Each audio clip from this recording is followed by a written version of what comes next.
Bien, nous nous retrouvons en direct du musée automobile de Reims-Champagne avec le président de l'association SCAR, qui est le patron du musée automobile de Reims, un des musées, je crois, qui est dans le top 10, voire dans le top 5 des musées automobiles en France.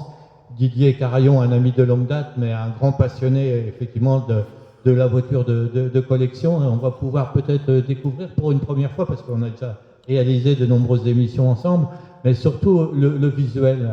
Les radios locales maintenant évoluent aussi, comme la TNT, c'est la radio numérique terrestre, donc il y a le son et l'image. Merci déjà de ton accueil, Didier, en tant que président de l'association SCAR, responsable, patron du musée automobile. Merci aussi à ton épouse qui nous a accueillis tout à l'heure.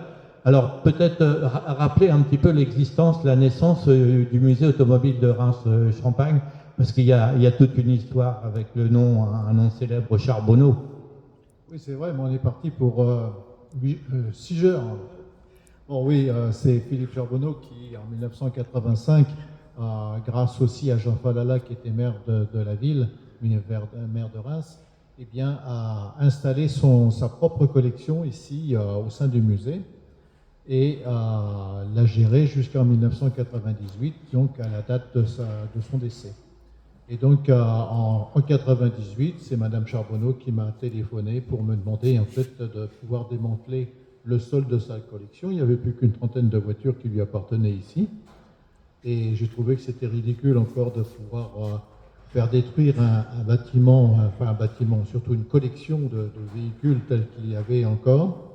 Et donc, eh bien, on s'est formé en tant qu'association pour pouvoir créer un peu ce nouveau musée. Je dis bien créé parce que, en fait, au décès de Madame Charbonneau, tous ces véhicules sont partis, ce qui est normal, puisque en fait, sa succession a repris ses biens, et il a fallu redémarrer et recréer en fait une nouvelle collection.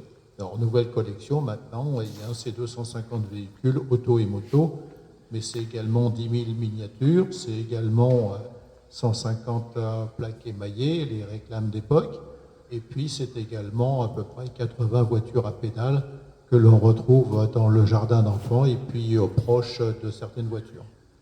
Alors l'association qui a pris la suite effectivement de la belle collection Charbonneau, l'association s'appelle SCAR. Et SCAR, c'est un nom célèbre aussi dans notre agglo rémoise. Et peut-être nous rappeler justement cette appellation et le pourquoi de l'appellation de l'association SCAR ici au musée automobile de Reims.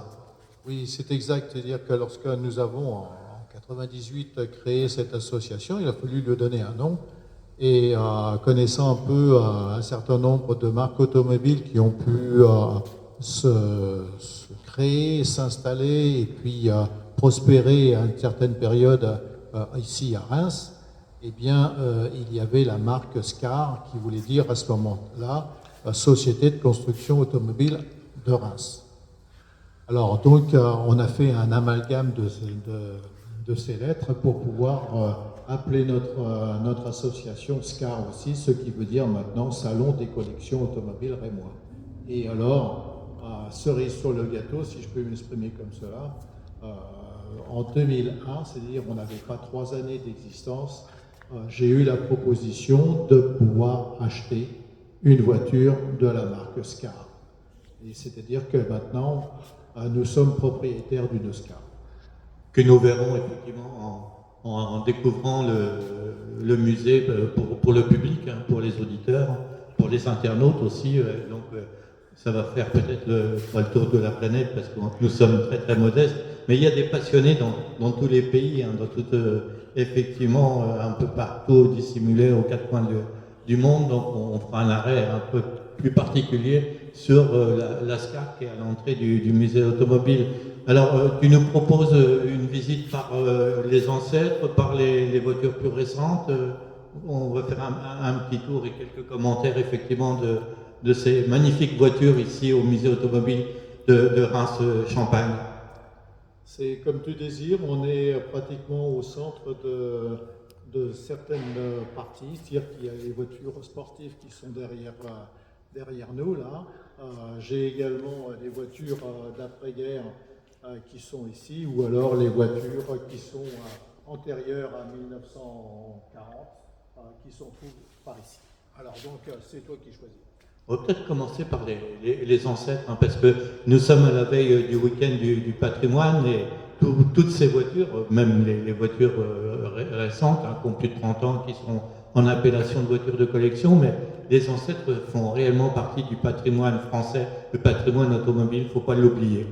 C'est exact, mais je ne les dissocie pas, que ce soit en fait les voitures qui sont plus anciennes, d'autres qui sont plus récentes. Nous avons au sein du musée un panel très large, puisqu'on va de 1903 jusqu'à 2000, et je pense qu'il faut quand même préserver un peu ces voitures qui sont pour nous des voitures d'occasion, mais qui deviendront en fait des voitures de collection pour les générations qui nous suivent. Et si on ne fait pas preuve actuellement de protection, eh bien, nos enfants, nos petits-enfants ne connaîtront nos voitures que sur les catalogues des constructeurs, parce qu'on détruit trop facilement une auto maintenant. C'est ce qui est dommage, et puis ce qui est dommage aussi, c'est de pouvoir rouler avec ces voitures, parce qu'il y a des contraintes, il y a des respects effectivement pour l'environnement, mais je sais qu'il y a des dérogations. La Fédération française des voitures d'époque a beaucoup œuvré pour obtenir ces dérogations au niveau des municipalités, et je crois que c'est le cas auprès de la ville de Reims. Non, c'est différent encore. C'est que ce sont nous qui avons rencontré un peu le maire de Reims et puis également les autres élus afin de pouvoir avoir une dérogation spécifique à la ville de Reims. C'est-à-dire qu'en fait aujourd'hui, eh bien, une personne qui possède une auto qui est hors vignette critère, eh bien, peut venir un peu nous rencontrer. On vérifie si la voiture est aussi bien en bon état que les gens nous le disent, parce qu'il faut quand même voir un peu l'auto. Il faut voir un peu aussi si la voiture est dans les normes administratives. Et puis à partir de là, eh bien, on peut leur donner une dérogation qui est approuvée par la ville de Reims. Donc on ne va pas faire de différence, on va peut-être s'orienter sur les ancêtres, mais on ne fait pas de différence, comme tu l'as bien précisé, Didier, entre une voiture qui a une trentaine d'années et qui est en voiture de collection par rapport à une ancêtre qui a peut-être un siècle d'existence. Donc on va se promener un petit peu pour les auditeurs et les internautes à travers le musée automobile de Reims-Champagne. Voilà, là ce sont les voitures sportives, mais on y viendra dans quelques instants. Jean-Pierre continue de filmer. C'est un peu exceptionnel que de la radio fasse effectivement du visuel. Voilà, donc on va commencer par ces petits commentaires de voitures exceptionnelles. Là, une Peugeot avec le capot ouvert, par exemple. Oui, c'est une Peugeot qui n'est pas du tout courante et pour moi personnellement je l'apprécie énormément parce qu'elle est juste à la croisée des chemins entre la voiture ancienne, c'est-à-dire avec les galons droits, mais également aussi, et on peut le remarquer en regardant la carte de l'auto, eh bien, une carrosserie qui eh bien, présente un peu la nouvelle génération, c'est-à-dire qu'au lieu d'avoir une auto avec l'habitacle et puis une malle à l'arrière pour transporter un peu ce qu'on a transporté. Là, la voiture, c'est une 3 volumes, donc la partie coffre est rattachée déjà à la carrosserie de l'auto. Déjà, une première voiture que l'on découvre, voiture exceptionnelle, on va en découvrir, comme tu le disais, plus de 250 voitures. C'est vrai que nous sommes en direct, donc c'est vrai qu'il y a des choix. Voilà, on fait le petit pause.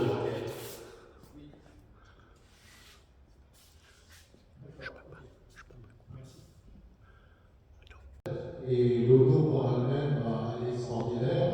Elle est venue avec un moteur difficilement en ligne, mais c'est une voiture qui a permis de pouvoir transporter très certainement un chef d'entreprise ou bien une sommité, puisque vous avez le chauffeur qui était dans la partie avant et dans la partie arrière, eh bien vous avez une grande banquette qui est pratiquement au fond de la voiture et deux strapontins donc entre la banquette arrière et puis le siège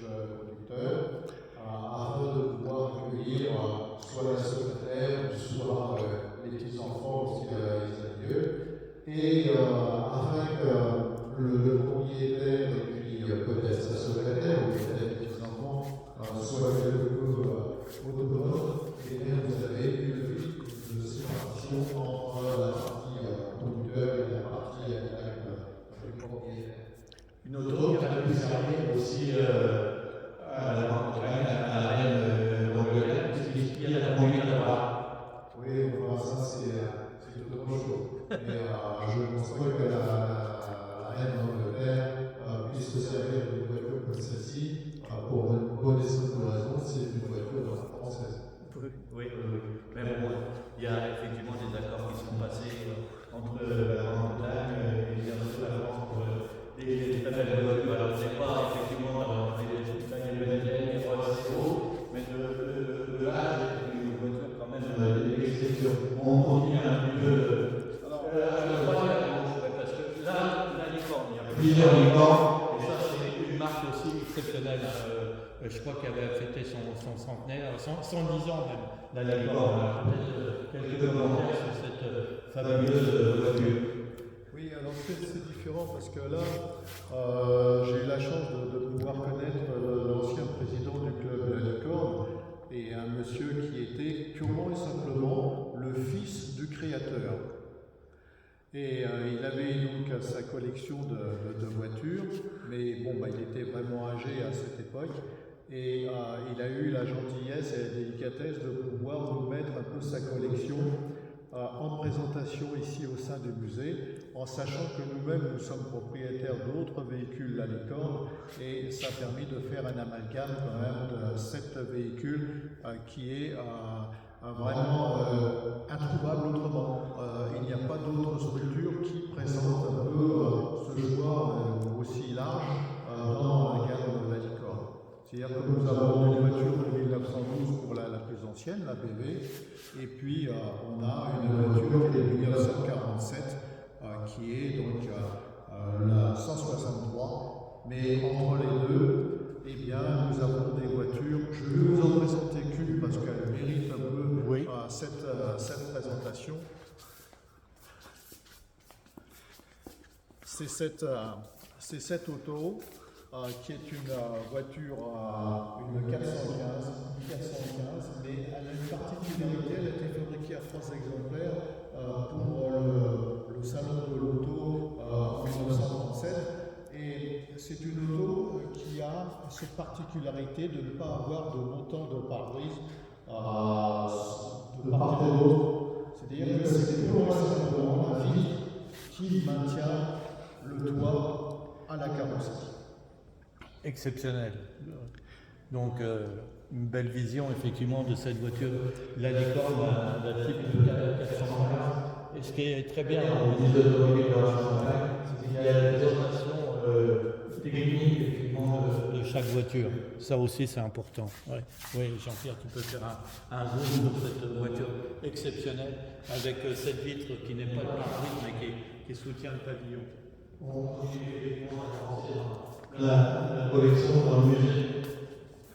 Il y en a tellement que ça m'intéresse un peu, comme tu dis, c'est plus que celui-là, c'est une musée d'avantage. Voilà, là. De Dion Bouton, là aussi, une marque célèbre. Oui, de Dion Bouton, c'est la marque mère en fait de l'automobile en France. Et nous avons 2 véhicules qui sont dans la partie extrême un peu de fabrication de Bouton au niveau des voitures, avec cette IW, et nous avons une ID également, l'une en torpedo, et puis nous avons un peu plus loin une voiture qui est en limousine. Alors c'est une voiture que nous avons gardée et nous tenons que ce soit comme ça. Nous l'avons laissée dans son état tel que nous l'avons trouvé. C'est-à-dire qu'en fait, ça permet quand même de démontrer que les gens, je pourrais donner l'anecdote dans laquelle en fait on a trouvé cette auto, mais les gens ont gardé un véhicule, n'y ont plus touché depuis 20, 30, 40 ans, des fois même plus, et en fait on arrive à ressortir l'auto. Et la voiture, là, on l'a laissée dans l'état. Dans son jus. Vraiment dans son jus, oui. Pour montrer un peu comment on trouve les voitures. Formidable aussi, donc cette marque qui a marqué le début de l'automobile, et non seulement en France, mais au niveau mondial, de Dion Bouton. On poursuit cette découverte de cette magnifique voiture. Chenard et Valter, là aussi c'est une marque qu'il faut peut-être apporter un commentaire. Oui, mais avant tout, avant de présenter la Chenard et Walker, qui fait partie de ces marques malheureusement disparues maintenant, mais on peut faire le autour de moi, c'est le cas de le dire, on a parlé de la Delage, on a parlé de la Licorne, Mais vous avez par exemple une marque, cette voiture là, qui est une Sim, une voiture qui est inconnue pratiquement nulle part. Bon, la de Dion-Mouton, nous en avons parlé. La Schoener et Walker, tu en parles là. Mais juste derrière toi, il y a une voiture qui est très rare aussi, c'est une Michel Iran. Michel Iran, on connaît tous la marque Georges Iran. Ouais. Mais Michel Iran était fabriqué à 200 exemplaires, et depuis que on a qu'une seule qui est française. Et c'était la famille, Michel Ira et Georges Ira, c'est le fils.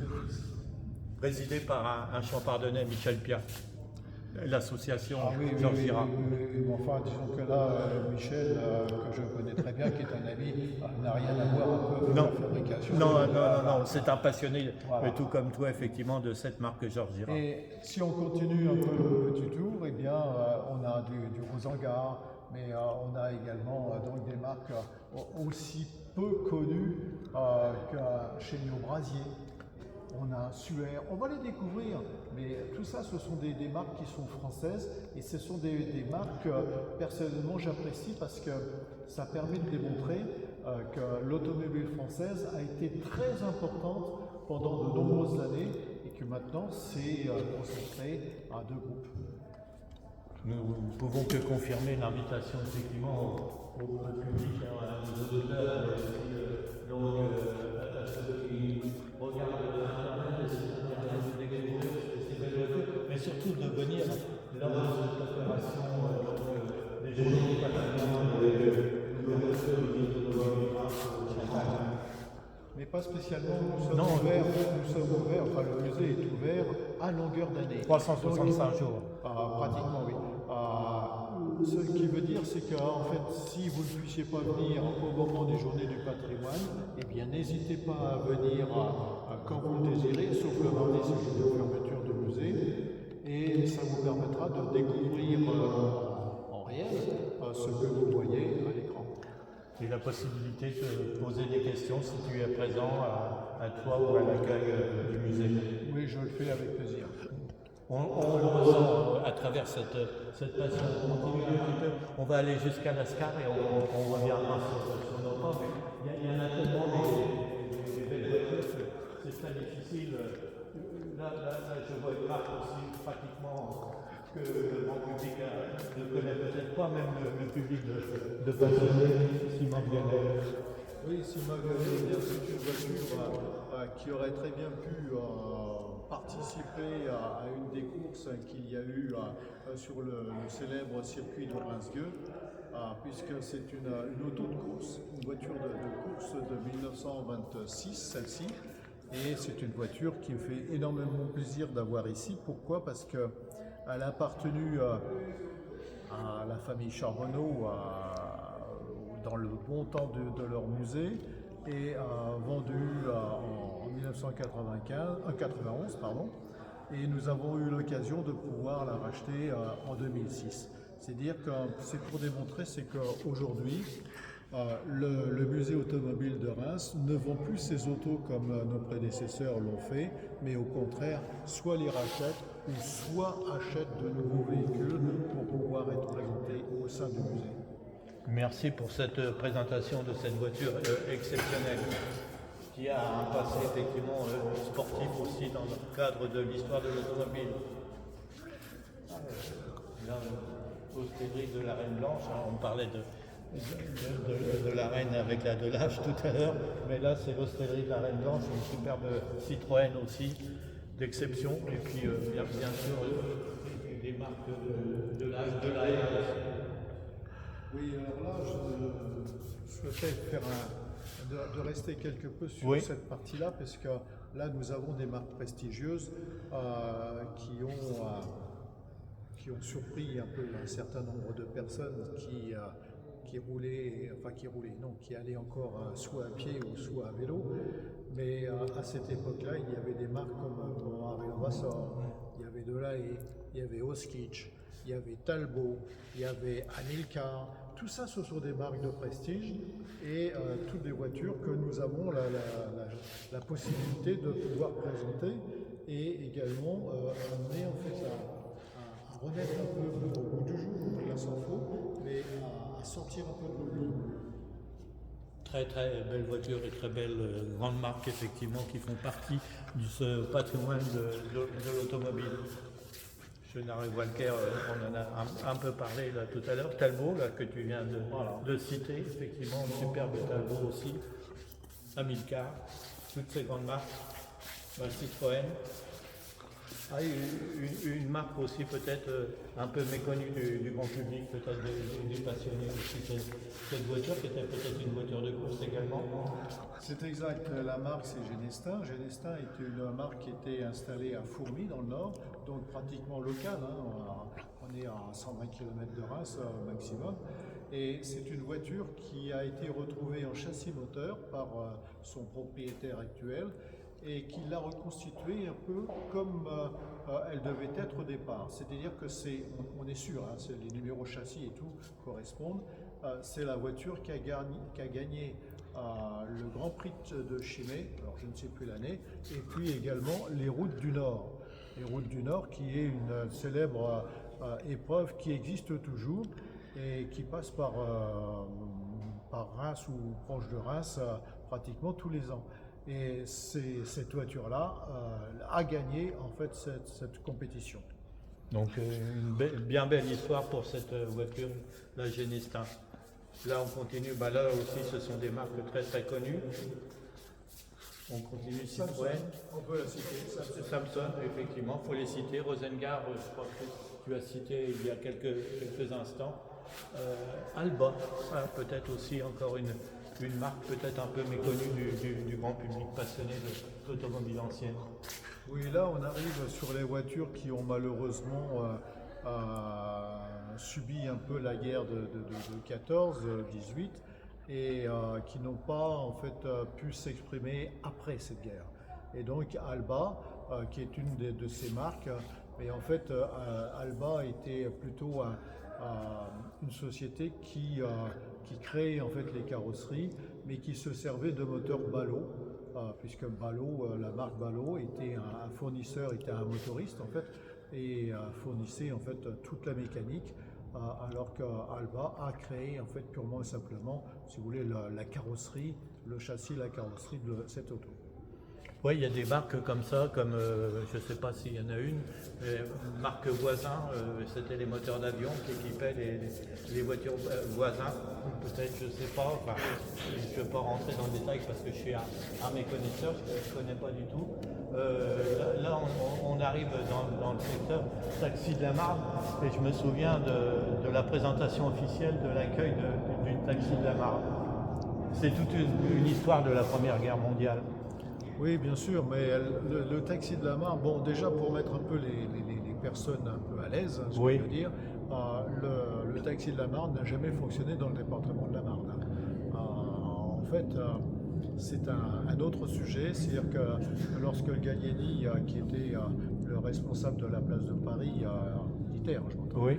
eh bien, a réquisitionné les taxis parisiens pour pouvoir emmener en fait les militaires sur le front, la première bataille qui a pu y avoir donc du côté de Nanteuil-le-Haudouin. Eh bien, ces véhicules-là ont quitté Paris, ont longé la rivière Marne pour pouvoir en fait se diriger ensuite sur Gagny et puis également Nanteuil-le-Haudouin. Alors il faut savoir que ce sont des véhicules qui sont, comme je viens de le dire, des taxis parisiens. Ils ne sont pas avec des phares et donc le parcours s'est fait, les 80 km c'est fait en fait de nuit pour pas éveiller le soupçon un peu des forces allemandes. Et donc tous ces véhicules-là se suivaient à peu près à 5 mètres les uns des autres. Et arrivés sur le front, eh bien, les militaires sont descendus et ont été gagnés un peu cette bataille. Et c'est en revenant que les véhicules ont pris le même chemin, de jour bien sûr, et ils sont revenus par le long de la Marne aussi. Et c'est là que les Parisiens, ils ont dit « Ah, les taxis de la Marne reviennent !» Et c'est comme ça que c'est resté un peu pour la postérité. L'appellation taxi de la Marne. Didier Carayon, véritable non seulement passionné, responsable du musée automobile de Reims-Champagne, mais également un vrai historien. Merci pour ces commentaires sur les taxis de la marque. Là aussi, une voiture aussi peut-être un peu d'exception. Alors ça n'a rien à voir avec un ancien parti politique, mais c'est une appellation, c'est une voiture d'origine belge. C'est exact, c'est la voiture, c'est la marque, c'est Fabrique Nationale. Au départ, c'est une entreprise belge qui fabriquait principalement des armes et qui ont fait également des voitures. Alors celle-ci, je vais vous la décrire parce que ça vaut vraiment le coup, comme on dit simplement. Eh bien, c'est une auto qui a été achetée neuve par un vétérinaire qui était installé à Méry-sur-Seine. Alors, il l'a acheté en châssis moteur AFN. Et ce monsieur alors là, la voiture, elle est de 1909. L'auto est arrivée donc à Méry en châssis moteur. Et ce monsieur, suivant ses plans à lui, eh bien, elle a été carrossée par une célèbre marque parisienne qui s'appelait Curus. Et la voiture a fonctionné donc avec ce vétérinaire pendant quelques années, jusqu'à 1916, parce que lui-même a été réquisitionné pour pouvoir aller en Afrique du Nord pour son travail. Et malheureusement, il n'en est pas revenu. C'est-à-dire que la voiture, depuis 1916, elle a été bloquée dans ce garage. Et elle en est ressortie en 2000 avec son arrière-petit-fils qui l'a descendu chez lui, qui l'a restauré. Et après la restauration, il y a eu malheureusement ce drame, c'est qu'il en est lui-même décédé. Et c'est-à-dire que c'est sa mère, une dame très gentille, qui m'a proposé de pouvoir prendre la voiture en dépôt. Elle nous est déposée pour pouvoir l'exposer. Alors, je vais quand même vous montrer quelque chose qui est extraordinaire, c'est que vous voyez la voiture, elle est restaurée complètement extérieurement, le moteur, le radiateur a été refait pour pouvoir être... Les boiseries, formidables. Totalement. Mais je vais vous montrer quelque chose qui est extraordinaire. Ouais. Il y a toujours aussi la conduite à droite. Oui. Alors, pourquoi la conduite à droite? Pourquoi la conduite à droite? Je te pose la question. Je l'ignore. Voilà. Tu vas venir ici au musée. J'ai appris encore quelque chose justement à tes côtés, Didier. Ouais. J'en apprends tout le temps à chaque fois que je te rencontre. Alors, la conduite à droite, elle est due à trois raisons. La première, la plus ancienne, c'est dû un peu à ce genre de voiture, parce que vous aviez des phares à acétylène, et les phares à acétylène, lorsqu'ils fonctionnent, avec une nuit qui soit bien noire, on voit à 5 voire 10 mètres, mais on voit guère plus. Donc en fait, pour suivre un peu la chaussée de nuit, eh bien, au lieu de regarder face au pare-brise comme on puisse le faire avec les voitures modernes, pour regarder le bas-côté pour ne pas tomber dedans. C'est la raison en fait de la conduite à droite sur ces voitures-là. Ensuite, des autos comme la Delage que nous avons pu voir il y a quelques minutes, eh bien, systématiquement, la femme du propriétaire, elle montait derrière le chauffeur. Pourquoi elle montait derrière le chauffeur? C'est parce qu'elle était du côté du trottoir. Et lorsque la voiture s'arrêtait, eh bien, le chauffeur arrêtait bien sûr la voiture, descendait de l'auto et allait ouvrir la voiture de madame. C'est la deuxième raison. Et la troisième... C'est une raison de courtoisie. De correction également, et puis également, c'était la patronne, ou la propriétaire. Et la troisième raison, eh bien, c'est dû un peu aux voitures de course sur circuit, parce que sur un circuit, à 98%, on tourne toujours comme les aiguilles d'une montre. Et pour être au plus près du centre de gravité, on mettait la conduite à droite. Voilà les trois raisons pour lesquelles la conduite a été à droite. Merci de cette précision, de cette explication, parce que le public qui visite le musée automobile de Reims-Champagne peut se demander pourquoi de telles voitures ont cette conduite à droite. Et là, on a eu l'information la précision. Merci Didier, véritable encyclopédie, véritable historien. Alors, je reviens un peu sur l'intérieur de cette FN. Eh bien, cet intérieur est totalement d'origine. Il n'a pas été restauré. On s'en aperçoit d'une façon très simple. C'est que ici, vous voyez, vous avez des prises de mythes. Ah, oui. Et ça n'a pas été plus loin. Ça a été stabilisé. Et donc, tout cet intérieur, il est vraiment formidable. Et il remonte à 1909. Depuis 1909, Plus d'un siècle. On est en 2022, eh bien, la voiture, elle a toujours ce même intérieur. Et là, vous retrouvez en fait la plaque du constructeur de la carrosserie. Vous retrouvez la plaque du bus. Oui, tous ces détails, c'est important effectivement de le préciser. Oui. Mais formidable au niveau de son état par rapport à l'âge de l'auto. L'auto a été... Et la fermeture. Impeccable. Voilà. Pas de jeu dans la portière, c'est formidable. Quelle belle voiture. Des voitures très très rares ici au musée automobile de Reims-Champagne.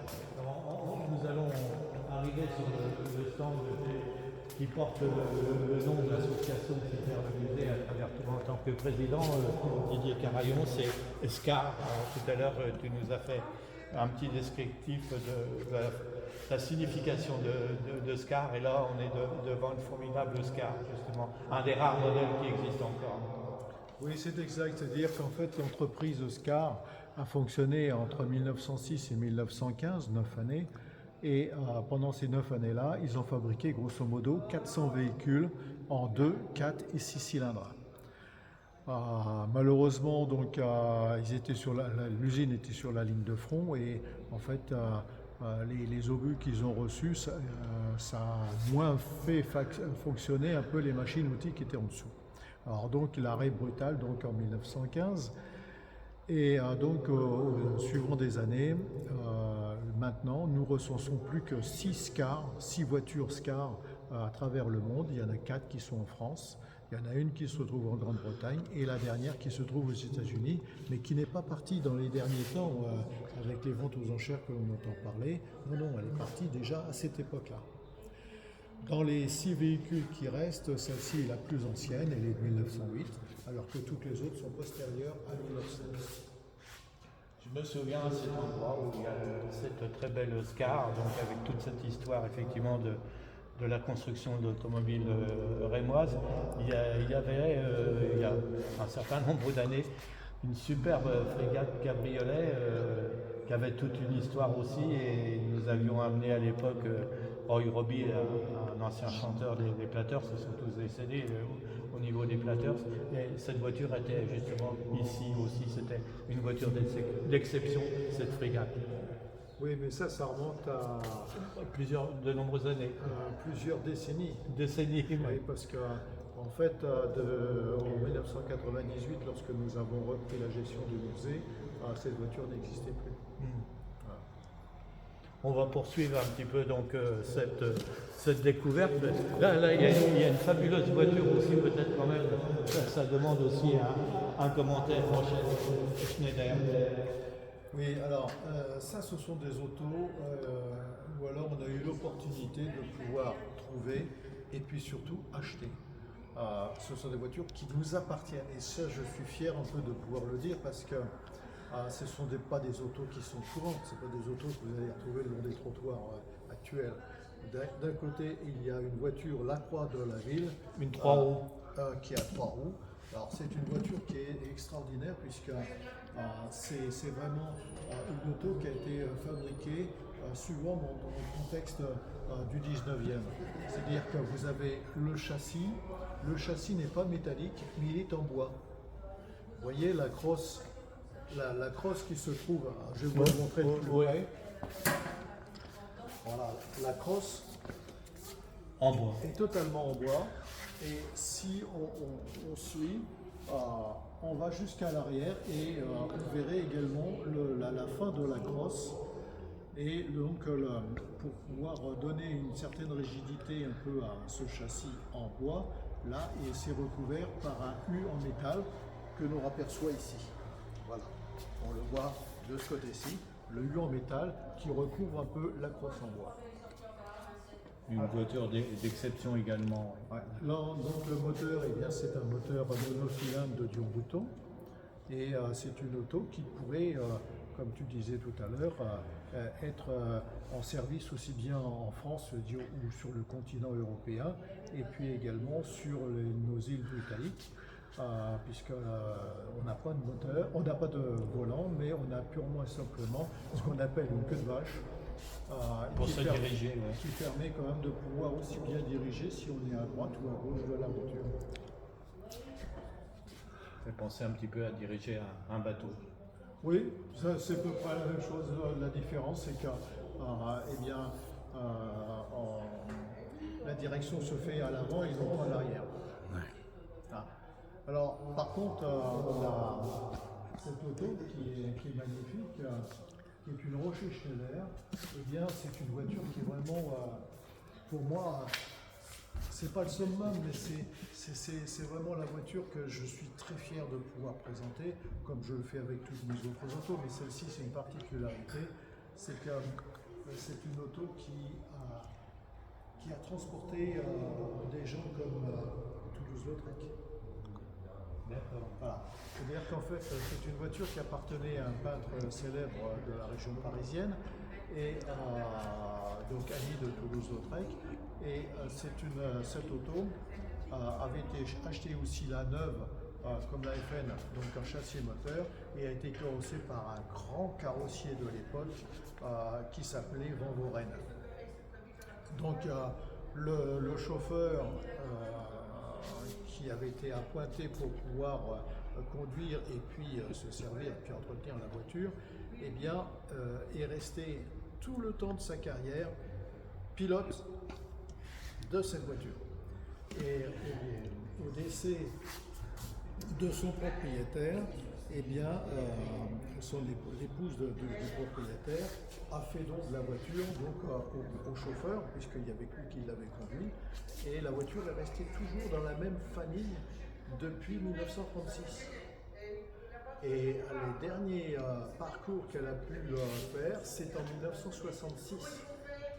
Et depuis 1966 jusqu'en 2021, donc l'année dernière, eh bien, la voiture a été stockée dans une grange.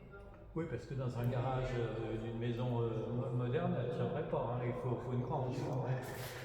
Oui, c'est exact, la hauteur, ouais, c'est quand même quelque chose de très grand, mais c'était un peu normal, parce qu'à ce moment-là, ils avaient pratiquement tous des chapeaux de forme, ou bien les mesdames avec des belles coiffures, et il ne fallait pas en fait qu'ils puissent retirer leur coiffure ou leur chapeau pour pouvoir monter dans la voiture. C'est pour ça que les autos sont très hautes.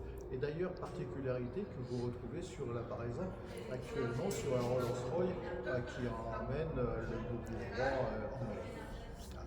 Alors cette auto, eh bien, nous l'avons récupérée. Le moteur n'est pas bloqué, c'est-à-dire qu'il pourrait très bien fonctionner. Je ne le fais pas, je vais encore moins faire mes courses avec, parce que je pense que j'ai une autre voiture et je ne pourrais pas l'abîmer. Et puis également, l'autre chose, c'est que je voulais la restaurer, lui remettre une couleur qui soit plus d'origine. Mais tous les spécialistes de cette marque et également des ancêtres, puisque ça fait partie des ancêtres, m'ont dit surtout ne le fais pas, laisse-la dans sa configuration d'origine, parce que tu retrouves quand même toutes les teintes de base, avec les ailes qui sont relativement foncées, mais le capot qui est bleu, et puis également les entourages, les liserés qui sont faits par-dessus, et ça, plus jamais tu pourras refaire quelque chose de similaire. Donc il faut la garder effectivement comme ça, d'origine. Alors c'est une voiture qui est en coupé chauffeur. Coupé chauffeur, pourquoi? Parce que vous avez là aussi le chauffeur qui se trouve à l'extérieur de la voiture. Et puis donc la carrosserie qui est en forme de coupé, puisque vous n'avez que 2 places. Il y a des strapontins aussi, mais je veux dire par là, c'est qu'au départ, ce n'est que 2 places. Et vous apercevez quand même dessus la galerie qui permettait de pouvoir monter les bagages, tout ce qu'il y avait à transporter. C'est une voiture qui est quand même, même si elle était localisée sur la région parisienne, a été à la Baule. a été à Montreux. Et vous voyez les kilomètres qu'il y a pu y avoir. Et ça, à ce moment-là, c'était avec Toulouse-Lautrec à l'intérieur. C'est donc pas d'hier. Toute une histoire. Toute une histoire. C'est extraordinaire. On va peut-être marquer une petite pause. Bien maintenant, nous sommes dans la partie des voitures miniatures de collection, toujours avec Didier Carayon, président de l'association SCAR, responsable patron du musée automobile de Reims-Champagne. Un mot aussi sur cette bien belle collection avec des modèles diversifiés justement de l'automobile, de l'histoire de l'automobile, mais en miniature. Oui, eh bien, c'est une collection qui m'est quelque peu chère et personnelle, dans le sens où j'ai commencé par la miniature avant d'arriver sur la voiture réelle. Et ce qui me permet d'avoir concentré au tout départ 7000 miniatures de toute échelle. Bon, bien sûr, j'ai quelque peu collectionné au départ les voitures que j'avais d'origine et lorsque j'étais en culotte courte, c'est-à-dire les Norev, les Dinky Toy, mais ça m'a permis de pouvoir découvrir d'autres marques françaises comme CJ, comme JRD, comme je ne vais pas toutes les citer, mais enfin il y en a comme Solido par exemple, j'en oublie encore. Et à partir de là, j'ai été plus loin. Parce que j'ai des marques italiennes comme Mercury, des marques allemandes comme Schuko. Je cite que ces deux-là, mais je pourrais en citer quand même tout plein d'autres. Et tout ça, c'est du 43e ou proche du 43e. Et puis ensuite, on se diversifie. On voit des marques qui sont avec des échelles qui sont plus importantes. CJ a fait également des échelles qui tournent aux alentours du 10e, voire du 12e. Mais on voit d'autres marques, comme par exemple Citroën. La marque Citroën qui a réalisé un certain nombre de voitures de miniatures que l'on retrouve dans cette vitrine, mais également des marques qui sont encore plus anciennes, qui auraient été les voitures un peu, non pas de mon père, mais de mon grand-père, avec les jouets Jep, les jouets de Paris. Et ça, c'est un grand plaisir de pouvoir les avoir et surtout de les présenter parce que malheureusement, ce sont des jouets qui sont relativement fragiles. C'est de la genre de ferronnerie, c'est de la tôle qui n'est pas plus épaisse que les boîtes de conserve que l'on a maintenant. Et donc, en fait, ça se détériore très rapidement. Et du travail d'art aussi, ces miniatures, la réalisation de ces miniatures. Ça me fait penser à Dominique Brun, le maquettiste qui a fait cette superbe maquette de Ferrari, qui a obtenu une récompense qui s'appelle la bourse Adolphe Lafont. On refait une pause, Jean-Pierre, et on va changer d'aller, on continue alors, on continue. Donc merci Didier pour la présentation aussi de cette partie très intéressante pour la visite du public. Hein. Parce que souvent on débute par collectionner des miniatures, puis après si on trouve un petit peu du moyen, on arrive à la voiture réelle. Merci. Voilà. Et puis en plus des miniatures, il y a également, mais la caméra est partie, c'est dommage, il y a également une partie de collection que j'adore. Et c'est en relation avec les voitures. Les voitures sont des jouets quand même. Les voitures des années 20, 30, ce sont toutes les mascottes automobiles. Et j'en ai quelques-unes ici que je présente, mais les gens ne se rendent pas compte quand même que ces mascottes-là étaient d'une certaine façon la même chose que en fait, la customisation des voitures modernes. C'est-à-dire qu'on essaye de personnaliser sa propre voiture maintenant, et à ce moment-là, on achetait une mascotte qui ressemblait ou qui était en relation avec ce que l'on était ou ce que l'on faisait. Merci pour cette précision. Merci. On continue d'avancer dans les différentes belles allées du musée automobile de Reims-Champagne avec Didier Carayon. Lorsqu'on arrive, effectivement, il y a toujours ces bien belles voitures qui sont là face au public. Un petit mot justement, comment organise-t-on quand on est responsable d'un musée, la partie des ancêtres, la partie des voitures plus récentes, mais quand on arrive, il y a toujours un regard qui se porte sur les premières voitures que l'on découvre. Ça, c'est au bout du jour, en fait. C'est au bout du jour. Oui. Disons qu'en fait, tous les ans, j'essaye de varier un peu la présentation du thème que nous avons là. Actuellement, ce sont encore les Belges italiennes, ou alors on retrouve des voitures qui sont des Lancia d'avant-guerre. Bon, l'Aurelia, qui est une voiture merveilleuse, c'est une voiture qui a été reprise dans Tintin, n'est-ce pas? Oui. Hein. On a également une autre auto qui est juste face à moi. C'est une Fiat, mais une Fiat qui a été fabriquée à 200 exemplaires. Alors, au départ, c'est une Fiat 124, mais qui a été carrossée par un grand carrossier italien qui s'appelait Genial. Et donc, cette voiture, nous avons eu la chance de pouvoir la récupérer, c'est pareil, l'année dernière, donc lorsqu'on a présenté le thème. Et c'est avec un grand plaisir que je l'ai, parce que, pour l'anecdote, on avait mis la voiture à la fin d'un week-end, et le lundi matin, j'ai des Anglais, des messieurs très bien, et puis collectionneurs, ils sont arrivés à l'entrée du musée, comme nous le sommes là. Ils ont été directement sur la voiture, ils sont venus me voir, ils me disent combien la voiture. Et donc ça permet de démontrer quand même que j'en fais pas une affaire de valeur, hein. La valeur pour moi c'est la passion. Mais ça permet quand même de dire que là les voitures elles sont recherchées ici. Et juste à côté donc une très intéressante aussi, Alfa Romeo, c'est une 2000 GTV de l'époque. C'est vraiment une voiture qui est vraiment fabuleuse. Merci pour ces précisions, pour cette Fiat Vignale et cette superbe Alfa Romeo. Une très bonne collection ici, les deux roues au sein du musée automobile de Reims-Champagne, parce que les deux roues ne sont pas oubliés, que ce soit des vélos, des motos, des Solex, des Vespa. Alors, j'appellerais plutôt des cyclomoteurs, les motos bien sûr, les pédales, mais également, non pas les Vespa, parce que les Vespa c'est une marque. Les scooters. Voilà. Alors, il faut savoir, c'est quand même qu'au début du XXe siècle, lorsque le vélo, le Michaud, le Grand-Bi et autres ont terminé un peu leur vie d'actif, eh bien, il y a eu les vélos traditionnels que l'on connaît quelque peu, mais vous avez eu également des gens qui étaient fatigués de naissance.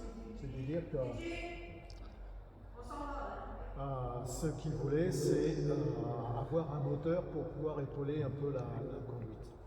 Donc, ils ont mis des moteurs. Vous avez sur les vélos qui se trouvent tout en haut là, vous en avez deux modèles différents avec des moteurs auxiliaires. C'est-à-dire qu'on appelle ça des BMA, moteurs, bicyclette à moteur auxiliaire. On peut faire plus simple au niveau des appellations.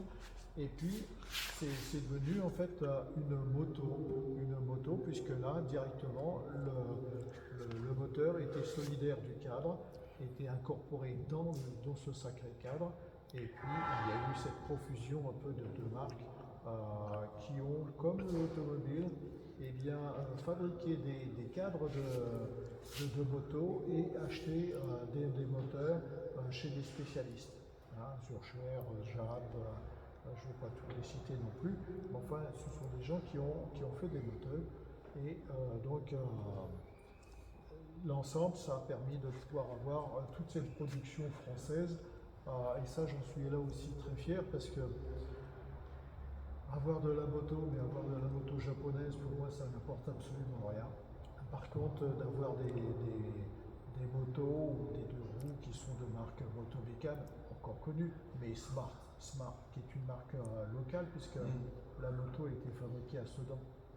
Oui, dans notre région. Et on a encore retrouvé l'usine, l'endroit et le bâtiment tel qu'il est encore. Les ravoirs soyez, vous prenez Dollar, qui est une marque française, Stéro, vous prenez Automoto. Je ne vais pas toutes les citer, mais pour vous dire que à venir découvrir, hein, toute façon. La profusion de marques de motos françaises, c'est extraordinaire. Et si aujourd'hui il n'y en a pratiquement plus en France, ça c'est vraiment décevant. Aujourd'hui, on parle du vélo assisté électrique, mais là, il y a ce vélo qui est assisté par un moteur thermique. On continue effectivement de le découvrir. Là, on va faire un petit arrêt, là, peut-être avec une pensée pour la reine qui nous a quittés, la reine d'Angleterre. C'est Rolls. C'est la voiture officielle, effectivement, de la royauté britannique. Oui, alors ça c'est une Rolls, c'est une Bike. C'est une auto qui est majestueuse, bien sûr, mais c'est une voiture qui a une particularité. C'est qu'elle est sortie des ateliers de chez Rolls en châssis moteur. Et elle a été carrossée ici en France par un grand carrossier français qui s'appelait Binder. Et on a la chance de pouvoir avoir deux carrosseries sortant de chez Binder. On a donc cette Rolls-là et nous avons un peu plus loin une Cadillac. Et donc, pour démontrer quand même que si en fait les voitures sont étrangères, il y a quand même quelque peu du français quelque part. Et puis, formidable aussi, en costume d'époque aussi, là, une petite image sur aussi cette décoration personnalisée. Là, on est un peu dans les voitures dites populaires, justement pour des jeunes ou des moins jeunes, hein, ou même parfois des retraités qui veulent commencer une collection de 104, 4 chevaux, Panhard, Dyna-Panhard et autres. Ouais. Voilà, oui, mais avant, je voudrais bien Oui. vous montrer un peu De notre côté, effectivement, toujours. De ce côté-ci. Ouais. J'ai une. Moi, tout à l'heure, j'ai commis l'erreur de citer une marque, mais le scooter, il y avait des fabrications aussi dans notre région de scooters. Oui, bien sûr, Lambretta, mais de ce côté-là, il y a du Manura, il y a Oui. du Bernardet, il y a du Motobécane Il y a une là-bas. belle diversification de marques. Ouais. Mais non, ce que je voulais vous montrer, c'est une autre marque, une marque qui a fait des scooters également. C'est la marque Rumi, une marque italienne qui a fonctionné entre 1950 et 1960 et qui a réalisé en fait tout ce panel de motos que nous avons au premier plan. Les trois scooters qui se trouvent au premier étage. Et sur le deuxième étage, vous avez des motos qui sont là extraordinaires. Moto de course. Ce sont des prototypes de course. C'est-à-dire qu'en fait, avec ces deux motos-là, qui se sont succédés, eh bien, de grands pilotes ont gagné en fait de nombreux grands prix. Et donc, d'avoir Rumi, pendant la décennie de fabrication, ils n'ont pas sorti autre chose que ce qu'il y a ici. C'est-à-dire que vous avez la gamme la plus complète qu'il puisse y avoir au niveau d'une production d'une entreprise. Ça, c'est vraiment extraordinaire. Alors, je reviens au niveau des voitures.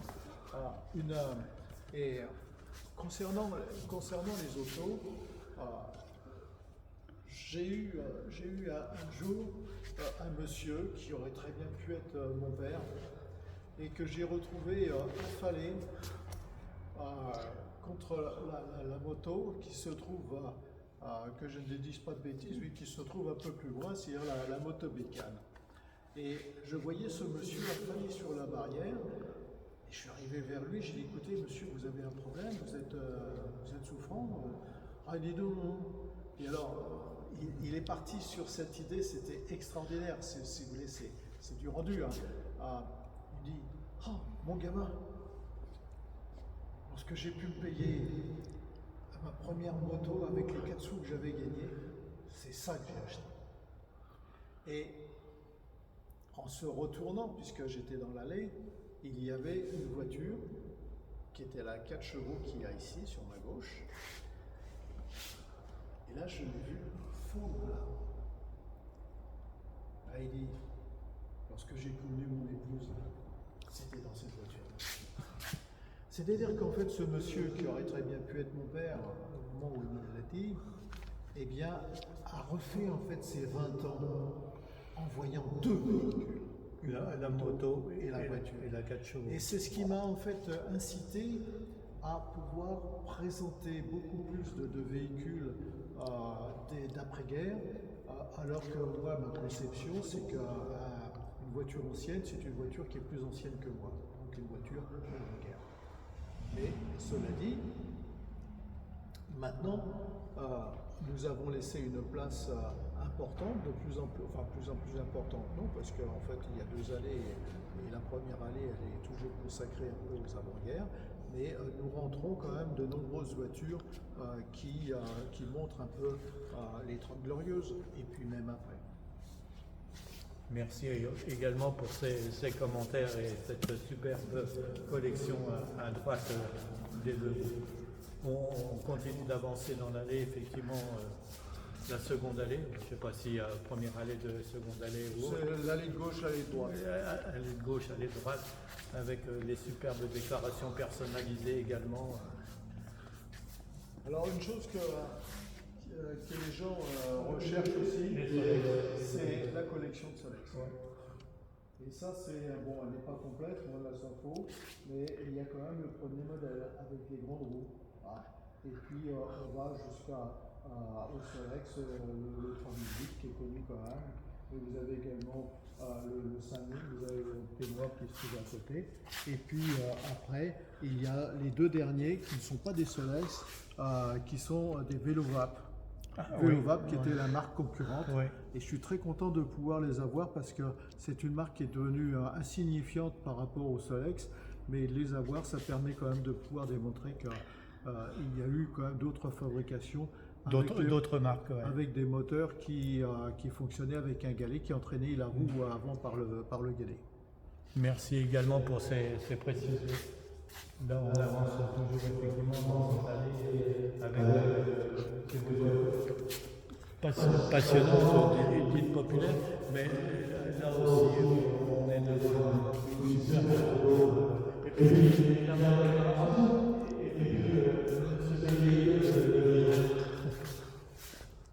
c'est pas un véhicule de livraison. Non. Non. C'est purement et simplement le véhicule motorisé qui a remplacé en fait les carrioles à bras au parvis en fait Ouais. du marché de Gros de Paris lorsqu'il celui-ci se trouvait en centre-ville. Avant que le marché soit transformé à Rungis. Et alors, ils avaient fait des véhicules qui ont été donc spécifiquement faits pour les halles de Paris, mais qui sont étroits, qui sont avec des roues comme des roues de véhicules de transport, enfin c'est du lourd en fait, hein, Ouais. et qui permettaient de pouvoir charger 2,5 tonnes de marchandises, de légumes, de fruits et autres sur la carrosserie. Alors ce véhicule-là, eh bien, on le retrouve sur l'affiche que j'ai ici, que j'ai fait agrandir. Vous voyez le camion, non, vous voyez pas le camion transjet là actuellement. Sur la gauche. Voilà. Ouais. Et tu le vois, Jean-Pierre, faire un zoom sur le transjet. Voilà. Ouais. Vous voyez le camion transjet et juste à droite du camion transjet, vous voyez un véhicule, vous voyez que la cabine vue de l'arrière. Eh bien, c'est donc celui-ci, c'est ce véhicule-ci. D'accord. Voilà. Donc, et ce véhicule a une particularité, c'est que c'est très certainement l'un des seuls, pour ne pas dire le seul, qui est immatriculé. Parce que à ce moment-là, tant que vous restiez en fait dans un département, surtout Paris, en 75, vous n'aviez pas besoin d'immatriculer en fait ce type de véhicule. Par contre, lorsque vous veniez à changer de département, et ça a été le cas après la refondation en fait, des départements de la région parisienne et la création en fait des 90 et autres, hein, donc ce véhicule a été maintenant immatriculé dans la Marne, mais il a été immatriculé 93. Et donc, étant donné qu'il passait la frontière départementale, il a été obligé d'être immatriculé. Ce qui me permet quand même de dire que si j'ai envie de faire mes courses là-bas au Boulingrin, je peux y aller et sans aucun problème. Donc, une bien belle photo justement des halles de Paris, hein, qui étaient au centre de Paris. On voit encore les bâtiments Bastard. Oui, tout à fait, qui ont été transférés ensuite à Rungis. Ouais.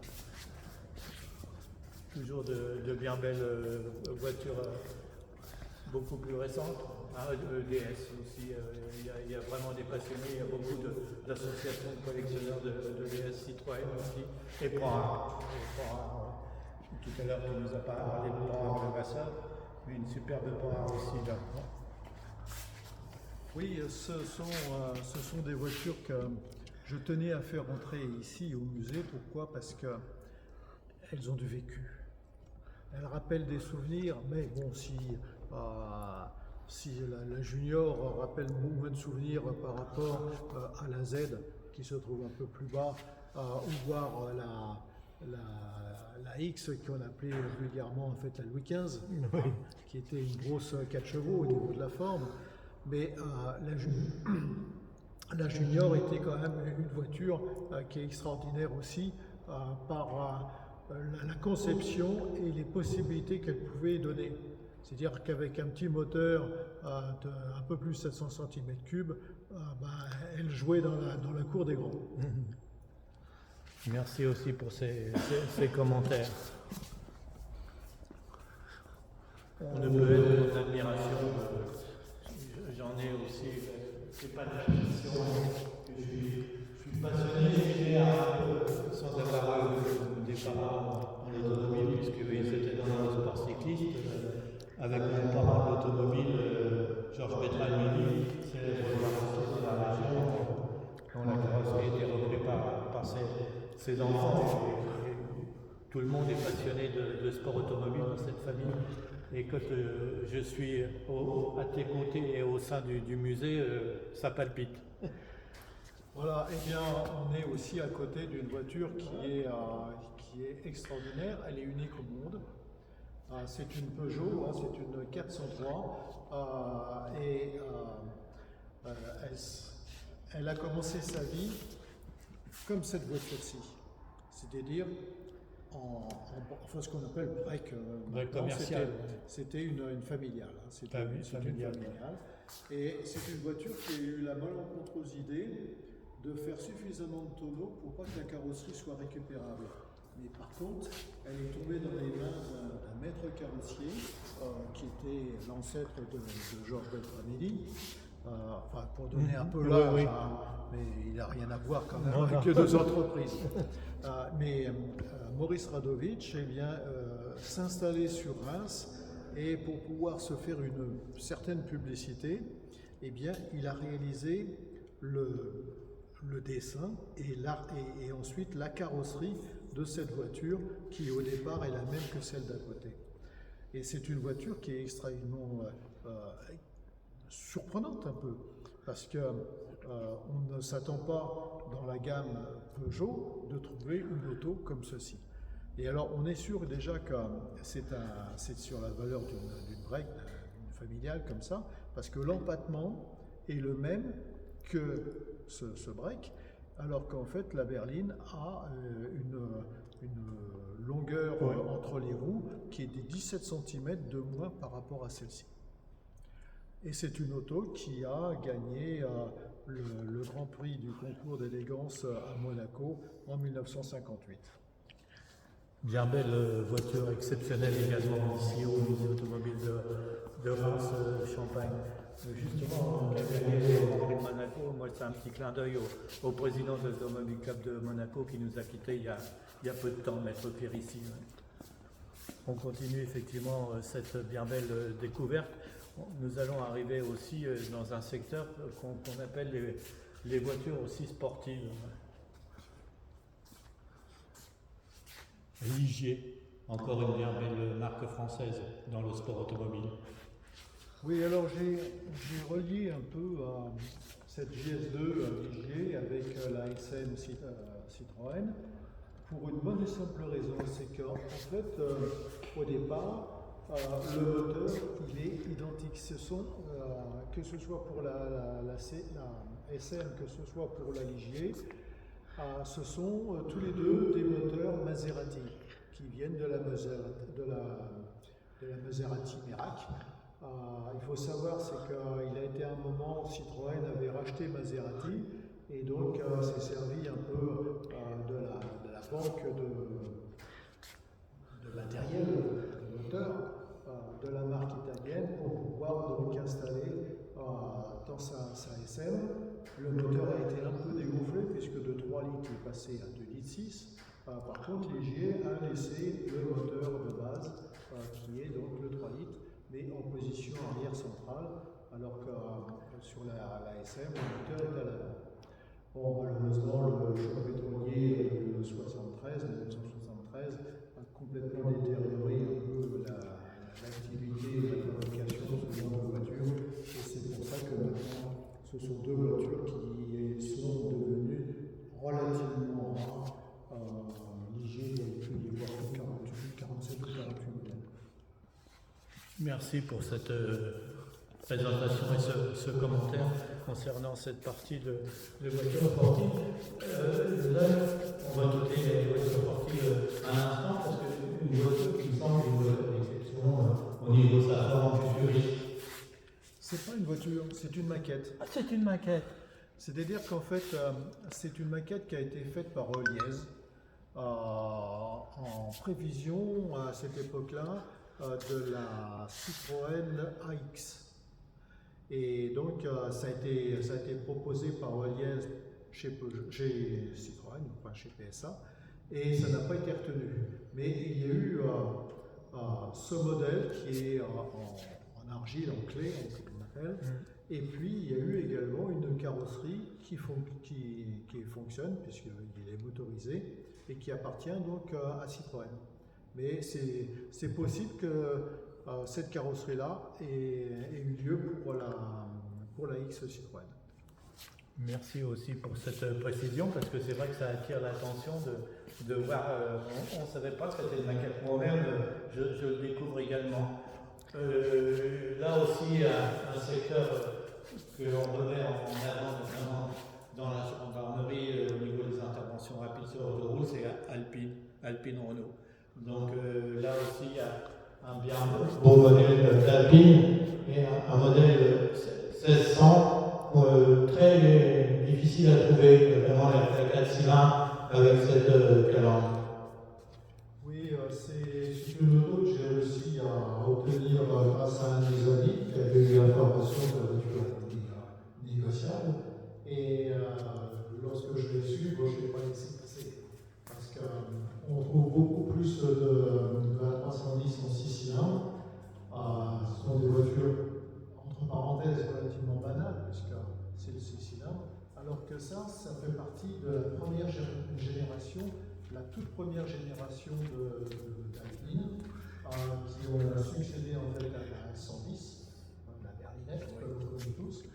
Et actuellement, on recherche, les amateurs recherchent beaucoup plus un peu ce genre de voitures qui n'ont pas été fabriquées longtemps. À mon sens, ça doit être 2 années.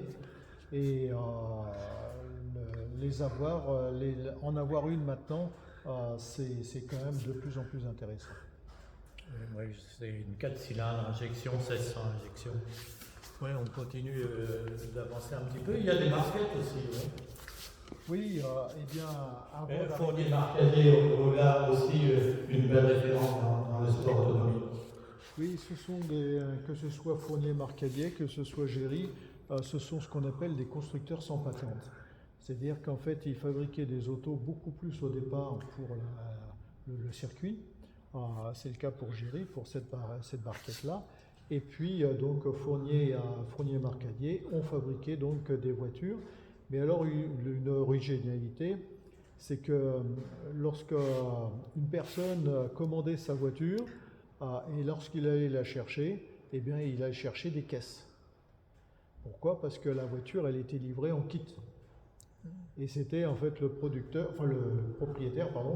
qui venait à monter sa voiture, qui la peignait, qui faisait ce qu'il fallait, mais il avait en fait la carrosserie, il avait le moteur, il avait bien sûr la plateforme aussi, et le tout était vendu en caisse. Merci également pour cette précision. Et puis, cette barquette porte un numéro de notre région sur la Garenne, le 10, département de l'Aube. Oui, non, mais c'est pour une autre raison. Oui. C'est pour une autre raison. C'est que c'est une type RB 810. Alors, on aurait pu dire que j'ai l'élément ardennais, mais on a eu des 10 de noter dessus. Alors, je reviens quand même rapidement un peu sur la Fournier-Marcadier Oui. que je présentais là. Cette auto-là, Fournier-Marcadier a fait un certain nombre d'autos de ce type, hein, que l'on appelait comment en fait? Comment on appelait ce genre de voiture? Non, je ne sais pas dire une réplique, mais... Non, l'appellation c'était Barzeuil. Barzeuil, ouais, oui, effectivement. Et ces Barzeuil-là, ils ont eu plusieurs générations. Et au fur et à mesure un peu qu'il y avait une progression, eh bien, la carrosserie quelque peu changé. C'est-à-dire que dans les Barzeuil qui ont été fabriqués, il n'y en a pratiquement aucune identique à l'autre. Elle ne se ressemble pas, donc Personnalisé. Là, on a même aussi une monoplace. Une monoplace Renault. Là aussi, une ouverture, c'est sur ces véhicules de course, hein, les monoplaces. Oui, disons qu'en fait, il faut se souvenir, c'est que Reims a été un grand pôle d'intérêt de la course automobile, puisqu'il y a eu pendant de nombreuses années le circuit de Reims-Gueux, et on se devait d'avoir une ou plusieurs monoplaces. Bon, actuellement, nous en avons une qui est une voiture relativement récente, mais je souhaiterais avoir une voiture qui soit plus ancienne. Mais lorsqu'on s'aperçoit un peu du prix que les propriétaires en désirent, maintenant on fait quand même beaucoup plus attention avant de pouvoir mettre de l'argent dans ce genre de voitures qui sont plus des voitures de présentation maintenant que des voitures d'utilité. Donc là, c'est une Formule Renault. C'est une Formule Renault, oui, qui est associée un peu aux Formule 3. Juste un petit clin d'œil, quelques secondes, parce que je vois l'arrière d'une voiture shérif qui a aussi une histoire, puisque tu étais venu avec cette voiture au 48 heures automobile ancienne de Troyes à l'époque sur le circuit du boulevard Juliette. Donc une voiture qui a une histoire, je crois, puisqu'elle vient des États-Unis. Est-ce qu'elle vient de Chicago ou je ne sais plus. Elle vient de Lafayette. De Lafayette. En Louisiane. En Louisiane, oui, donc totalement différent. Et c'est une auto qui est arrivée en France par un transfert entre Air France et puis la ville de Lafayette, puisque Lafayette est donc en Louisiane et c'est un État francophone. Merci aussi pour le rappel et la précision sur cette voiture exceptionnelle de shérif. Puis on va arriver aussi, bon, il y a encore plein de choses à dire, mais bon, c'est vrai qu'il faudrait une semaine de reportage. Il y a une bien belle voiture, là, plus récente, mais elle est formidable, elle est très belle. Je suis en admiration aussi, c'est ce coupé 504 Pininfarina. Là aussi, peut-être un petit mot aussi sur cette bien belle voiture. Oui, bien sûr, je vais le faire. Mais auparavant, je voudrais quand même parler d'une auto qui est plus que rare, qui est maintenant, au départ, elle a été quelque peu boudée par les collectionneurs et maintenant elle est choyée par ces collectionneurs-là. C'est la DX4TC. C'est une auto qui a été prévue pour le championnat d'Europe des rallyes en 85, mais qui a été complètement raté. Et que ce soit les pilotes de l'époque n'ont jamais réussi à gagner une course avec. Mais maintenant, alors, donc sur les 200 véhicules qui ont été fabriqués, il y en a qu'une cinquantaine qui existent encore, grâce quand même à la complicité là, de Citroën. Et là, je les en remercie, puisque avant de détruire les voitures qui n'ont pas été vendues et qui ne fonctionnaient pas, Citroën a eu la gentillesse de pouvoir en offrir à certains musées, dont celui-ci, le nôtre. Et donc c'est une auto qui est neuve, elle a 300 km actuellement. Encore une voiture d'exception ici présente au musée automobile de Reims-Champagne. De toute façon, ce ne sont que des voitures d'exception et elles ont toute une histoire. Et c'est vrai que je disais lors de la promenade dans les allées des découvertes de ces bien belles voitures que Didier est un véritable, non seulement passionné, mais historien. Il apporte ses commentaires bien précis sur chaque marque, et des marques souvent d'exception, des voitures superbes. Et là, on va peut-être terminer. Ah oui, il y a une voiture aussi, la CX. Ouais. La CX, c'est également une voiture qui est intéressante pour une bonne et simple raison, c'est que je ne sais pas si tu te rappelles, mais on a eu un certain président de la République qui s'appelait Jacques Chirac. Et lorsqu'il a été élu la première fois, qu'il a quitté un peu la mairie, l'hôtel de ville de Paris pour l'Élysée. Avant d'aller à l'Élysée, je pense que ça a été son meeting pour se présenter comme président de la République. Eh bien, il est monté dans une voiture identique à celle-ci. La même couleur, bien sûr, la même carrosserie, puisque en fait, c'est pas une CX traditionnelle, c'est une Prestige, c'est-à-dire que c'est la limousine avec la partie arrière qui est plus longue par rapport à une CX normale et avec le toit qui est rehaussé de 7 cm. Alors la plateforme, eh bien, ça vient de la plateforme du break. Et c'est pour ça quand même que Citroën a pu faire des voitures sans trop de difficultés.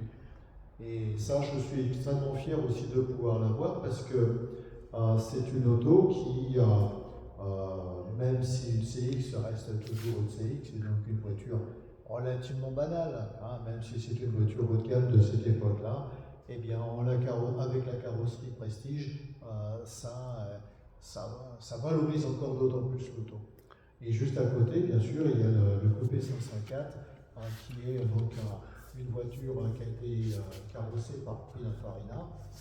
La 504, tout le monde la connaît, hein, c'était la voiture berline de chez Peugeot de l'époque. Mais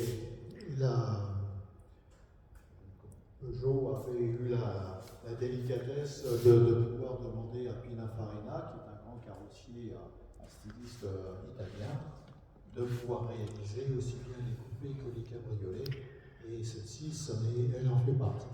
Une voiture qui est merveilleuse, très facile à conduire. Merci aussi pour ces précisions et notamment pour ces X d'exception et cette bien belle 504 coupée Pininfarina. On va terminer après avec le petit mot de conclusion, mais il y a aussi une bien belle Saab, je crois, qui a fait aussi, je ne sais pas si elle n'a pas fait le rallye de Monte-Carlo historique, cette Saab. Simplement que 5 points. D'accord. Bon, alors, je reviens un peu sur la A310, puisqu'elle n'a pas fait le Monte-Carlo, mais elle a fait l'Acropole et 3 circuits, 3 rallyes de Corse. Alors vous voyez, ce sont des voitures qui ont un passé intéressant et valorisant aussi. Et puis, même s'ils n'ont pas été classés dans les meilleurs résultats, la participation quand même là. Et j'ai une troisième voiture aussi et on va la voir ensuite, qui a également un palmarès. C'est une 205 GTI qui, elle, a fait le Monte-Carlo, mais le vrai Monte-Carlo, pas l'historique. Pour le championnat du monde des rallyes, ouais. Et c'est une voiture qui a participé, et c'est une voiture qui est vraiment merveilleuse. Je me fais le plaisir de conduire cette auto. Et pour l'anecdote, c'est une voiture, bon, elle est préparée. On va dire que c'est pas la voiture de Monsieur Tout le Monde, mais je me fais plaisir aussi parce que bien souvent, lorsqu'il y a la voiture sur la route, il y a des petits jeunes qui passent, qui me doublent parce que je ne roule pas très très vite quand même avec ce genre d'auto. Je fais attention, je n'essaye pas de les casser. Et ils veulent jouer avec moi. Mais sans forcer la voiture, bien sûr. Donc, bien belle diversité de voitures exposées dans ce magnifique musée de Reims, automobile de Reims-Champagne. Là, oui, il y a une bien belle collection aussi. Je vais te montrer un peu cette 205 là. Et juste à côté, il y a une autre voiture qui est unique au monde.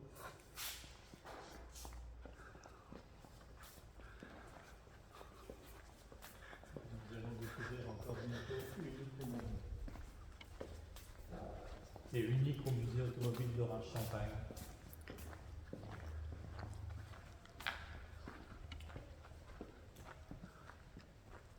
Et toujours le carpodium de l'Union qu'on a vu beaucoup dans de grands événements, des rassemblements aussi de voitures de collection. D'autres aussi, une grande marque voiture américaine, la 205. Alors cette Dodge-là, eh bien, c'est une voiture qui a été préparée. Elle a été préparée pour les courses de 400 mètres départ arrêté. C'est-à-dire qu'en fait, si vous regardez un peu les roues, elles ne dépassent pas de la carrosserie, mais elles sont beaucoup plus larges par rapport à des roues normales de Dodge. C'est-à-dire qu'en fait, les pneus ont été raccourcis. Elle est sans différentiel et pour l'alléger, ils ont purement et simplement retiré les capots en métal pour en faire exactement les mêmes, mais en polyester. Et là, c'est là aussi, à part le pare-brise, tous les vitres sont du plastique. En plexi. Ouais. Nous arrivons sur cette 205 GTI préparée et qui est près de la ville Monte-Carlo. Voilà, alors c'est une auto qui est fort intéressante à ce niveau-là. C'est une voiture qui appartenait à un de mes amis qui était purement et simplement le metteur au point de Jean-Pierre Beltoise. Vous connaissez Jean-Pierre Beltoise? Bon. Et Jean-Pierre Beltoise, de son vivant, a signé la voiture. C'est ce que vous apercevez sur le coin à gauche. Alors, juste là, on revient sur des voitures anglaises. MCD. Non. Avant, il y a la nage effectivement au circuit de Reims-Gueule. Non, ce que je veux dire, les voitures anglaises, c'est-à-dire que nous avons ici une Ford Fiesta XR2. Ouais, et c'est une voiture comme les kit cars anglais qui ont été fabriqués donc, par Quantum, c'est un carrossier qui a fait ce petit cabriolet vraiment très sympathique. Mais en série limitée, plus oui, que bien limitée, sûr. Ouais. Et c'est certainement la seule qui puisse exister sur le continent. À côté, donc, une MG. La MG, c'est une MGC. On voit un peu la différence avec le capot qui est rehaussé par rapport à une MGB. Et son moteur, c'est un 6 cylindres. Et puis également, donc, cette autre MG que l'on perçoit ici. Et ça, c'est une voiture qui est merveilleuse, qui est là devenue unique au monde. Pourquoi? Parce que à la fin de la vie de MG en Angleterre, avant qu'il ne fasse un peu le dépôt de bilan tel que l'on connaît, eh bien, ils ont fabriqué deux voitures rigoureusement identiques pour le circuit. Et c'est une voiture qui a couru sur des circuits complets. Elle a 30 et quelques mille kilomètres. Son moteur, c'est un moteur Ford Cosworth 2 litres qui emmène quand même la voiture avec 500 chevaux. Ça pousse, ouais. Ça pousse, oui. Et tout en fibre de verre, en carbone et autres. Et c'est une auto. Alors la deuxième voiture que je vous parlais là a eu une triste fin puisque en fait elle a brûlé. Et donc celle-ci, on est sûr que c'est la seule et unique qui puisse exister. Et alors juste encore à sa droite là, c'est une autre voiture anglaise qui a commencé sa vie sur une plateforme. Enfin, c'est faux ce que j'indique là.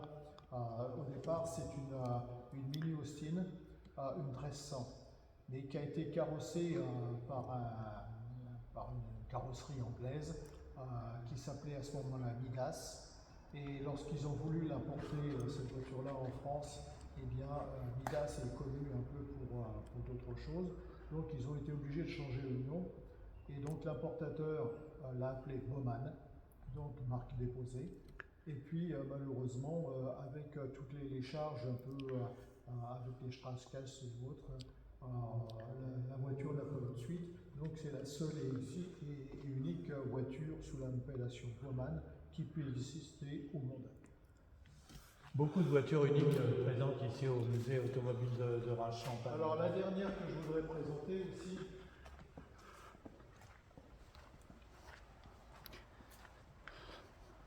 la marque Matra. alors que vous avez le panoramique un peu du circuit, de l'ancien circuit de Reims 2, avec entre autres pour se repérer la grande ligne droite des tribunes, la route de Reims à Soissons tout en haut, et puis donc en bas à gauche vous avez la position de la commune de Gueux.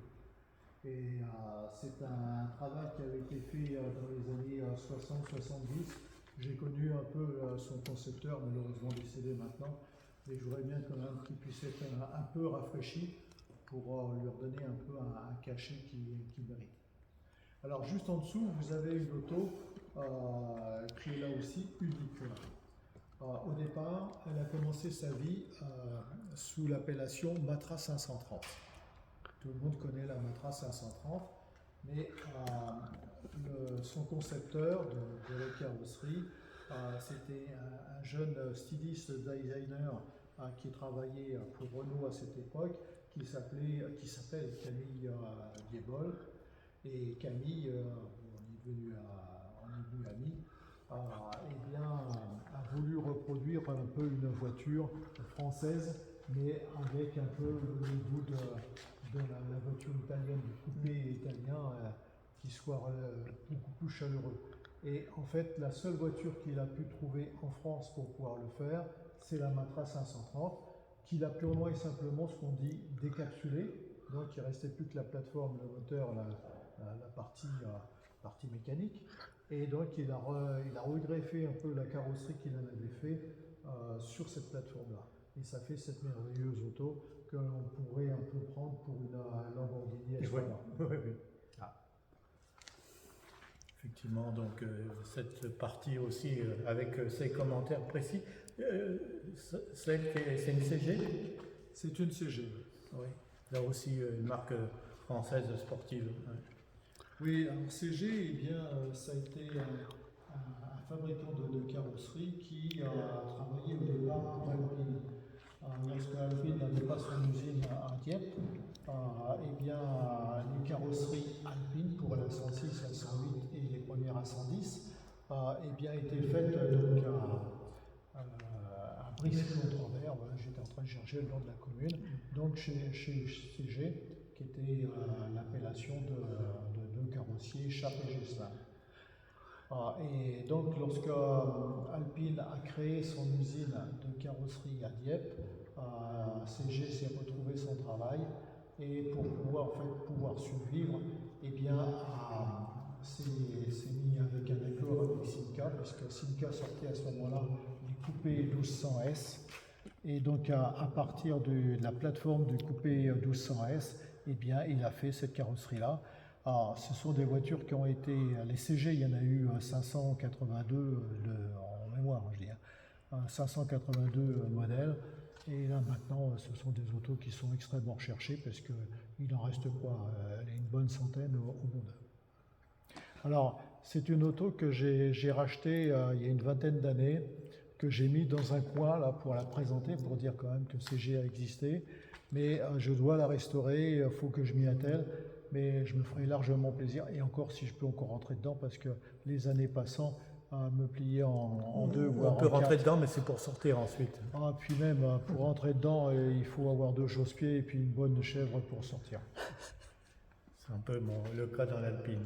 Ouais. Bah, je pense qu'on a fait le tour. Il y a encore beaucoup de choses à dire avec le passionné et l'historien qui est Didier Carayon.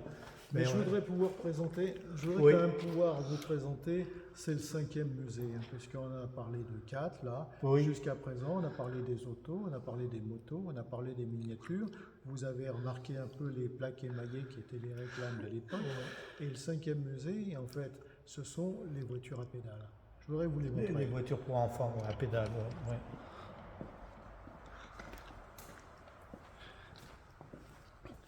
Une belle collection aussi exemplaire, ces voitures pour enfants. sont sur la mezzanine. Et sur le passage, Ponsin. pouvoir vous présenter un véhicule français aussi qui a été fabriqué pas loin d'ici aussi, puisqu'il a été fabriqué à Sedan. C'est le Ponsin qui a été. L'idée a été en fait de pouvoir remplacer ou de prévoir ce qu'on appelle le P4 de l'armée française.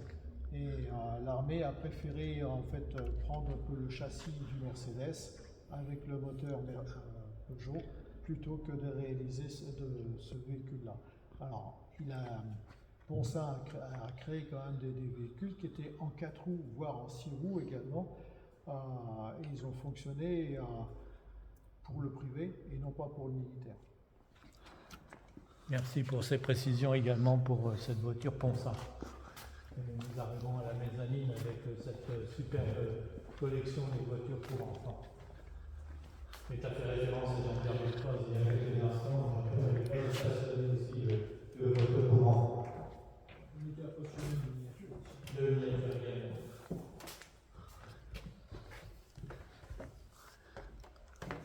Alors, un commentaire sur ces voitures que souvent c'est pareil, elles ont toute une histoire, ces petites voitures. Oui, c'est exact, ils ont toute une histoire. Bon, on relie pratiquement des voitures pour la plus ancienne de 1908, celle qui se trouve à l'extrême gauche là, qui est une auto qui est extraordinaire, puisqu'elle a une place, mais en tandem. Antonin Marchel, c'est une chaîne au son, et donc on est vraiment sur le milieu du style 19e siècle, bien sûr. Et puis ensuite, on se rapproche un peu plus proche de nous avec les voitures des années 20, voire des années 30, 40 avec la Delahaye, la DS qui est une voiture qui est plus récente, pour terminer avec des autos qui sont beaucoup plus modernes, que ce soit la SM, que ce soit la Miari, qui sont donc des jantes plastiques, et puis donc le 4x4 Suzuki, qui est lui là aussi en plastique. Mais alors, chose extraordinaire, c'est que dernièrement, j'ai reçu un appel d'un monsieur que je connaissais. Il faut dire, c'est que avant d'avoir géré le musée, j'avais créé et j'avais géré le salon championnat du véhicule de collection. Et je recevais donc un certain nombre de marchands qui présentaient leur matériel. Et l'un d'eux, sa publicité, c'était en fait cette 2 chevaux. Parce que c'est une voiture qui a été faite spécialement par lui pour ses enfants.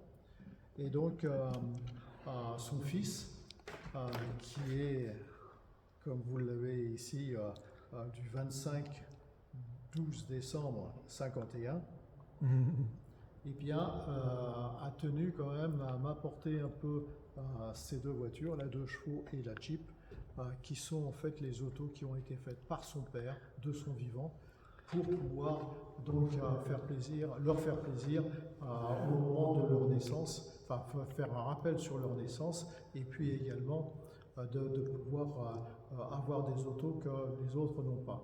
Et cette auto-là, eh ben, je la connaissais d'auparavant, et là maintenant, elle est à nous. Elle est ici présente, Ouais. au salon, effectivement, au musée automobile de Reims-Champagne. Je rebondis juste 2 secondes, parce que tu as dit la première édition du salon champenois du véhicule de collection dont tu as été le créateur, s'était déroulé sur la commune où on a les studios de la radio, à Tinqueux. C'est exact, la première, ça remonte pas d'hier, c'était 87, c'est pour ça que j'ai des cheveux blancs aussi maintenant. Eh bien, nous avons créé en fait déjà les Belles Champenoises d'époque, qui était en fait l'association qui gérait en fait le salon. Et puis ensuite, j'ai lancé un peu le salon maintenant, qui est parti sous d'autres responsables. C'était effectivement donc cette première édition historique qu'il ne fallait pas oublier, notamment sur la commune où nous avons les locaux de la radio. Mais ça a été ça a été pour moi, les 5 années que j'ai créé et donc géré un peu que ce soit l'association et puis également le salon, ça a été quelque chose d'extraordinaire. Bon, maintenant c'est parti différent, c'est tout, c'est du passé pour moi. Et puis, mais je regarde toujours un très bon rapport avec ce que j'ai pu vivre. Et puis également, ce qui est très fort aussi, un peu, je pense que c'est même un peu perdu pour un grand nombre de jeunes maintenant, c'est la possibilité de rencontrer, de discuter, de se mettre au point avec les gens. Maintenant, je trouve qu'on est dans un contexte qui est totalement, je ne veux pas dire insalubre, mais on ne vit plus de la même façon. À ce moment-là, on savait, les gens avaient une ouverture d'esprit. Là, maintenant, on suit un protocole. Et ça, c'est dommage. Oui, c'est vrai que l'évolution de la communication n'est pas toujours bien positive. On parle des réseaux sociaux, parfois ça peut être anti-communication, anti-social, ces réseaux sociaux, alors qu'à cette époque-là, lors de la première édition, il y avait ces contacts directs, ces échanges, comme nous avons encore pu vivre, nous, le week-end dernier, avec notre manifestation de voitures anciennes, où le public pouvait poser des questions aux propriétaires, aux collectionneurs, mais c'est vrai que la communication n'est plus la même. C'est bien de venir ici au musée automobile de Reims-Champagne et de poser des questions justement sur les voitures qui sont exposées et en contact direct. Le dernier mot de la fin de conclusion, puisque c'est à la veille du week-end du patrimoine, effectivement, on ouvre les musées, les portes des musées, mais le musée automobile, comme tu le disais, c'est du 1er janvier au 31 décembre, hormis le mardi où c'est souvent le jour de fermeture des musées. Mais si tu avais des souhaits exprimés justement sur ces journées du patrimoine et puis la suite de la vie du musée automobile de Reims-Champagne, quel serait ce souhait ou ces souhaits, Didier? Longue vie. Longue vie. Et un successeur pour moi. Eh bien, donc l'appel est lancé, mais quand on est passionné, il n'y a pas d'arrêt. Je pense pas. Oui, bien sûr, enfin, malheureusement, c'est la vie qui a des arrêts Oui. de temps en temps. Hein. Effectivement. Un grand merci pour cet accueil très, très chaleureux et amical. Et puis, encore longue vie au musée automobile de Reims-Champagne. Merci à toi, à ton épouse et à toute l'équipe de l'association SCAR également. Ouais. Et merci à vous.